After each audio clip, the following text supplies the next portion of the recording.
சித்தாந்த ரீதியான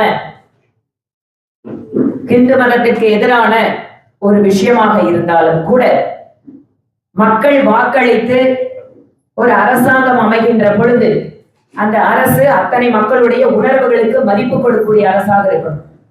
அந்த உணர்வுகள் மதிக்கப்படுவது அப்படிங்கிறது அவர்கள் வணங்குகின்ற தெய்வம், வழிபடுகின்ற கோயில், அவர்கள் பின்பற்றுகின்ற தர்மம் எல்லாம் ஒன்னா சேர்ந்துதான். இதை இல்லாம பிரிச்சு தனியா நீங்க பார்க்க முடியாது. அதனால இந்த மாநில அரசு முழுவதுமாக தமிழகத்தில் இருக்கக்கூடிய இந்து தர்மத்தை பின்பற்றக்கூடியவர்களுடைய உணர்வுகளுக்கு மட்டும் எதிராக அல்ல, அவர்கள் வழிபடுகின்ற கோயில், பின்பற்றுகின்ற தர்மம் எல்லாவற்றிற்கும் எதிராக இருக்கிறது. அடுத்ததாக ஒரு வளர்ச்சியினுடைய அளவுகோலாக நம்ம வழக்கமா ஃபாரின் டைரக்ட் இன்வெஸ்ட்மெண்ட் சொல்லுவோம்.